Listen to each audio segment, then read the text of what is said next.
الحمدللہ رب العالمین والصلاة والسلام علی رسولہ محمد وعلی آلہ وصحبہ اجمعین، اما بعد۔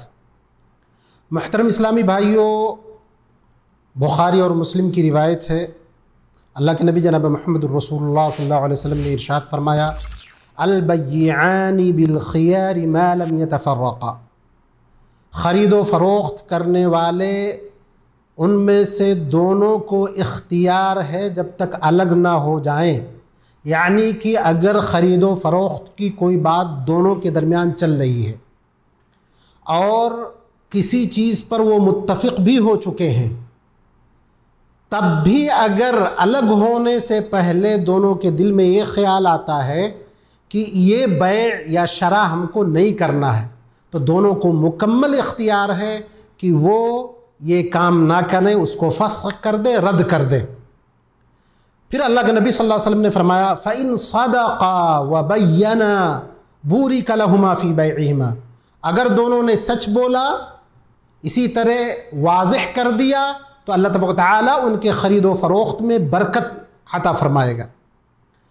پھر اللہ کے نبی صلی اللہ علیہ وسلم نے فرمایا: وَإِن كَذَبَا وَكَتَمَا مُحِقَتْ بَرْكَةُ بَيْعِهِمَا۔ اگر دونوں نے جھوٹ بولا، چھپایا، اللہ تبارک و تعالیٰ ان کے تجارت کی برکت کو چھین لے گا۔ اس حدیث میں اگر غور کیا جائے تو تین طرح کی چیزیں معلوم ہوئی ہیں، تین ٹکڑے بھی حدیث میں ہیں۔ پہلی چیز یہ کہ اگر خرید و فروخت کرنے والوں کے دل میں اس کے تئیں یہ آتا ہے کہ یہ بیع نہیں ہونی چاہیے، تو آرام کے ساتھ اس کو رد کر سکتے ہیں۔ ہمارے یہاں جو چیز عام ہے کہ نہیں، بات چیت ہو گئی، بات چیت مکمل ہو گئی، اس کے بعد رد نہیں کر سکتے، فسخ نہیں کر سکتے، یہ اس حدیث کے خلاف بات ہے۔ اور اسی طرح یہ بھی بات ہے اپنے یہاں کہ کوئی شخص اگر قیمت تک پوچھتا ہے اور اس کے بعد اس چیز کو خریدتا نہیں، تو لوگ ناراض ہو جاتے ہیں کہ قیمت ہی صرف پوچھنا ہے، خریدنا نہیں۔ حالانکہ شریعت نے یہاں تک کی اجازت دی ہے کہ انسان خرید و فروخت کرنے والے دونوں آپس میں اگر متفق بھی ہو جائیں، تب بھی ان کے لیے جائز ہے کہ الگ ہونے سے پہلے اپنے بیع و شرع کو رد کر سکتے ہیں۔ دوسری بات یہ ہے کہ اللہ کے نبی صلی اللہ علیہ وسلم نے فرمایا کہ دونوں اگر سچ بولیں گے، مثال کے طور پر جو شخص بیچ رہا ہے، اس کو کوئی چیز بیچنی ہے تو ضروری ہے کہ اس کی چیز میں جو عیب ہے وہ بیان کر دے۔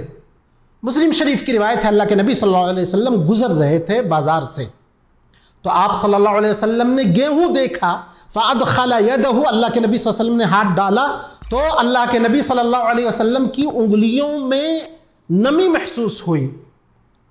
اللہ کے نبی صلی اللہ علیہ وسلم نے فرمایا: مَا هَذَا يَا فُلَان، یہ کیا ہے؟ اس نے کہا: أَصَابَتْهُ السَّمَاءُ، بارش نازل ہوئی تھی۔ اللہ کے نبی صلی اللہ علیہ وسلم نے فرمایا کہ أَفَلَا جَعَلْتَهُ فَوْقَ لِيَرَاهُ النَّاسُ، اوپر کیوں نہیں بھیگا ہوا مال رکھ دیا تاکہ لوگ دیکھتے؟ مَنْ غَشَّنَا فَلَيْسَ مِنَّا، جس نے ہمیں دھوکہ دیا وہ ہم میں سے نہیں ہے۔ تو یہ بیچنے والے کی طرف سے اس کو ہر عیب بیان کرنا ہے، اچھائی کے ساتھ ساتھ برائی بھی بیان کرنی ہے۔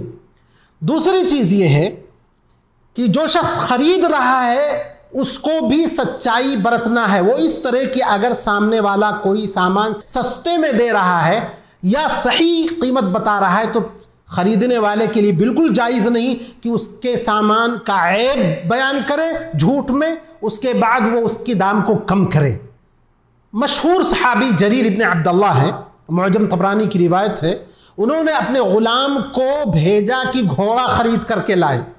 گیا غلام، گھوڑے والے کے ساتھ معاملات طے کیے، 300 درہم میں طے کیا اس نے، وہ لے کر کے مالک کو بھی اور غلام خود گھوڑے کے ساتھ حضرت جریر بن عبداللہ کے پاس لے کر آئے۔